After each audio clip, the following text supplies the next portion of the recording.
Hogwarts Legacy pre-order payments are now being processed and prepped for shipping, or in Best Buy's case, preparing for pickup.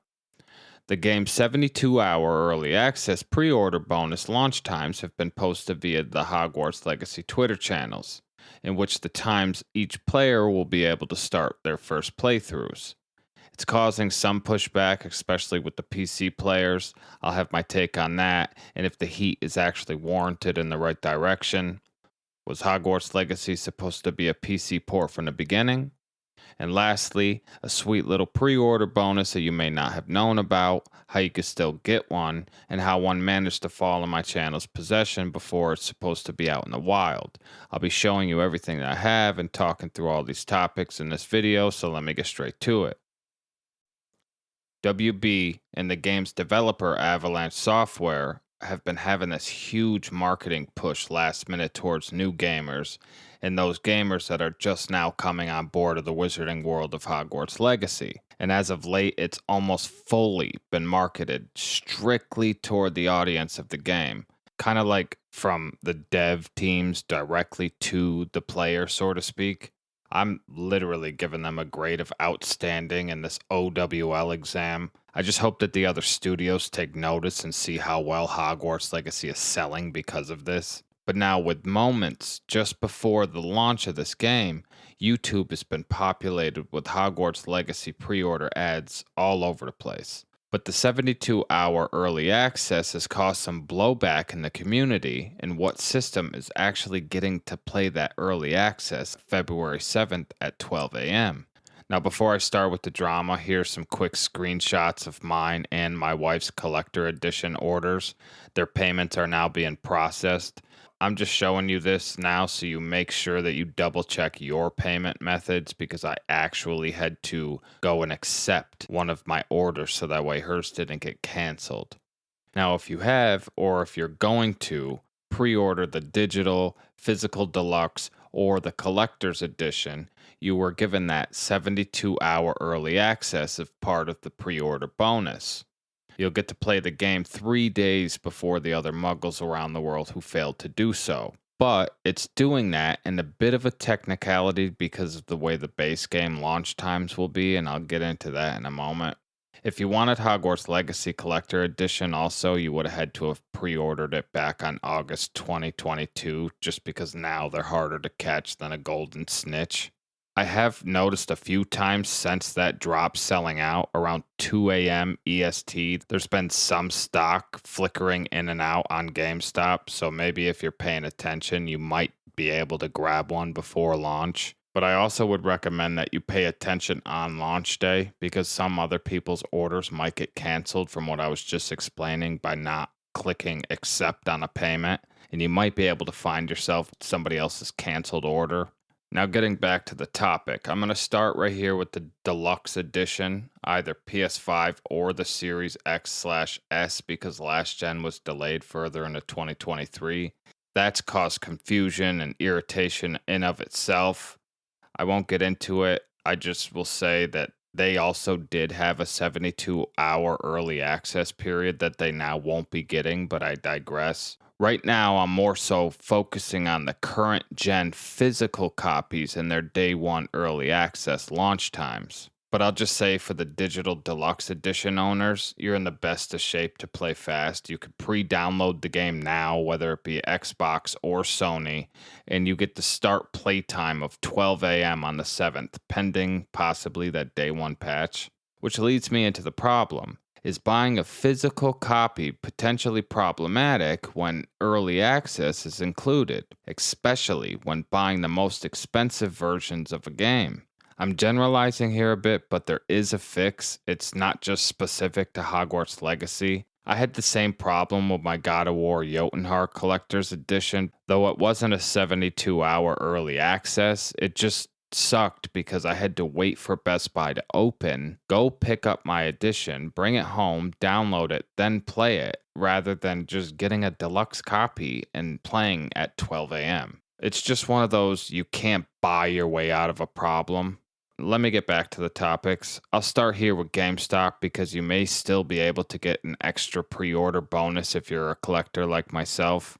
If you have pre-ordered the game in either deluxe or collector's edition, GameStop will not only be staying open for in-store pickup midnight the 6th of February, but also while the supplies last, you might be able to score yourself a Hogwarts Legacy tin poster. I do have to add, my store only had 10 physical tin posters on hand. So if you want to get one, I would consider getting in line and being there first because it's while supplies last. And no, it doesn't matter which brand console you purchased the game for. But here's another plus. To those who pre-ordered the game online and chose shipping, it says here, online customers, item will be shipped with your game. So no matter what, you should be getting that tin poster. Now keep in mind, if you want a physical deluxe version for the other pre-order bonuses, Hogwarts Legacy is selling out in my region. Online or store pickup, there's no physical deluxe editions left, Xbox or Sony, via GameStop site. So just try Best Buy, Amazon, or PlayStation Direct. Again, Best Buy, you could go pick it up. For PlayStation Direct, I know Sony will mail it out for launch day, and you should receive it launch day. I just pre-ordered the DualSense Edge remote, and when that shipped, I was able to also receive that on launch day, so that was nice. Now for the collector's edition itself, if you were lucky enough to Accio a pre-order of it, you're now paying around, let's say, $320, and you get to play the game last. What? Yes, you heard me right. Last. That's why people are mad. That's why there's frustration. But who's at fault? Is it WB and Avalanche? Or is it the way the gaming industry as a whole does these whole online pre-order only deals? Seeing it was an online only launch, you will have to wait for your postman not only to deliver your game, but then spend time downloading the game while you're unboxing your collector's edition and setting up your floating wand, because inside of that package is your disc or your code. Console owners might not have that issue with the downloading because you may be able to still pre-download a copy of it and then just punch in the code or put the disc in, but us PC players will. And it also has everything to do with this 72-hour early access. I'll touch back on this. Now continuing on to Best Buy. In short, for collector's edition owners, that was your best option.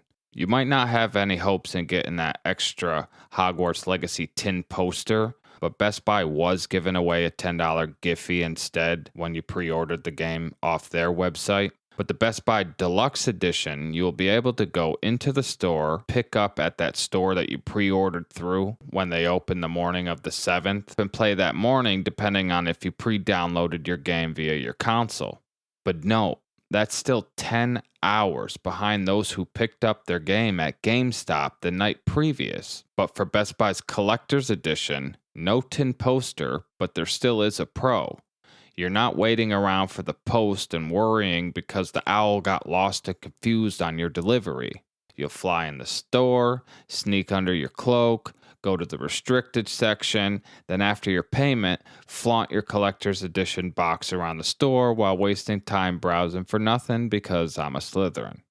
But here lies the problem for us PC folks. If you were able to order that PC collector's edition, it has a hard game case. But you're also losing the case and that cool dark arts green case art. Obviously, because we don't have a disc.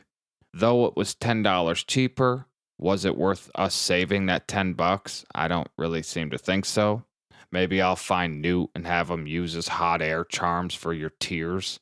But I'm a collector, so hard case is something. But again, it also beats waiting for the mailman to come from GameStop. But being at the store when Best Buy opens the morning of the 7th, or your $320 package arrives from the OWL, the PC version is still not playable until 1 p.m. EST because that's the time slot the studio and WB has selected for that 72-hour early access to begin.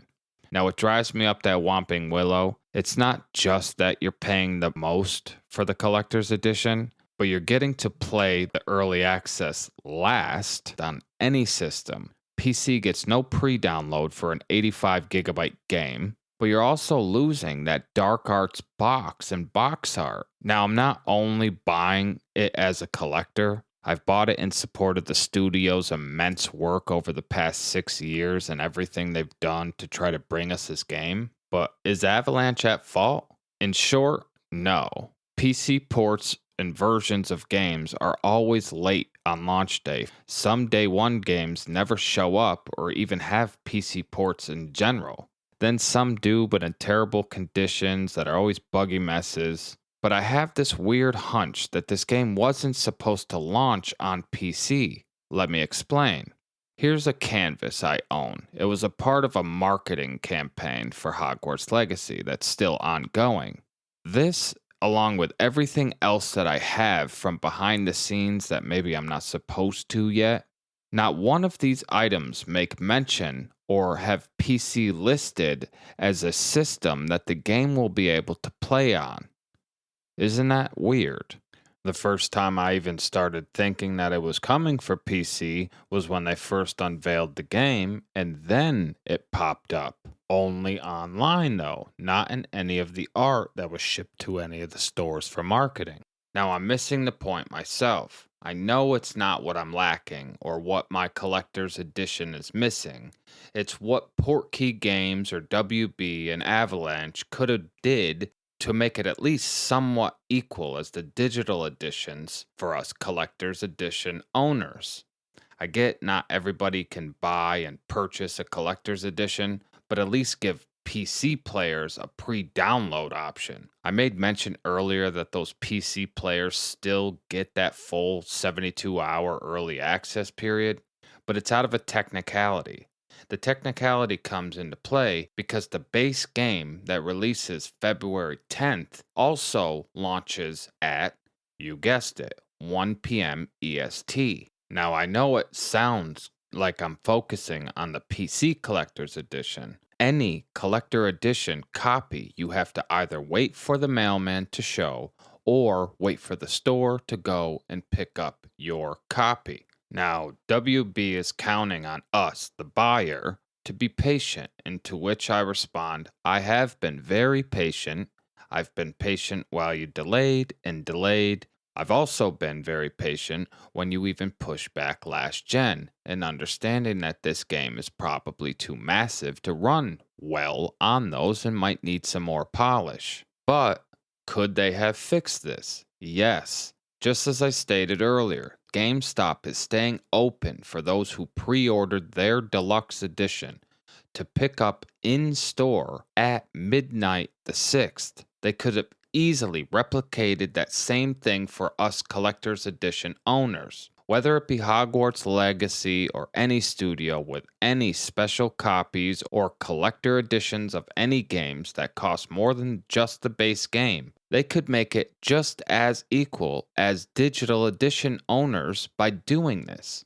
It would have also cured not having to wait for the store to open or risk sending something like a collector's edition in the mail. Now, that's my rant and my take on all of it. I'm generalizing quite a bit, and I'm sure there's more into it than I'm elaborating now. Probably staggering download times so the servers don't overload and this and that. I'm talking strictly as far as pickup and then potentially being able to play maybe not 12 hours later. In some circumstances in different countries, you're talking 12 a.m. in the States for console players. Now 7 p.m. in the UK. Come on. I am still very excited for my collector edition. The wand, I have a great place for it. I'm ready for it. But as promised, here's a little gift for staying to the end. This is the Hogwarts Legacy pre-order bonus from GameStop that you could potentially get if you still have the chance to order a deluxe copy of this game. It's a tin poster. It's 5 by 7 inches, give or take. It's got 4 holes, one in each corner, I assume for mounting. It is rather nice. I do like it. The image quality on it is great. It comes in a nice little sleeve, so it stayed protected. It's got a nice glossy finish. It's nice. I'm happy to add this to my collection. and the build up and the anticipation that I have to play this game hands on in less than a day. Now, stay tuned to the channel. I just built this channel. I'm just learning all this. I did it because I'm excited to show things. I'm going to post a video on my rig that I built specifically for the playing of Hogwarts Legacy. It's my personal. It's 12900K and a 4090 mounted upright, and I completely custom made it for Hogwarts Legacy. I'm going to be posting that, at least a clip of it for now, to the channel. And then I'm going to do unboxings of the PlayStation 5 and the PC Collector's Edition, compare the two, and then further on, I'm going to do comparison video on PlayStation versus PC. I'm going to compare frame rates, which is FPS, native versus downsampling, DLSS 3, because that also is a gaming feature that's going to be native for Hogwarts Legacy. Anything that you could think of to compare the two, I'm going to do it. I already have all the tools. I already know how to do it all now. I spent a lot of time learning all this, so let's go. Later.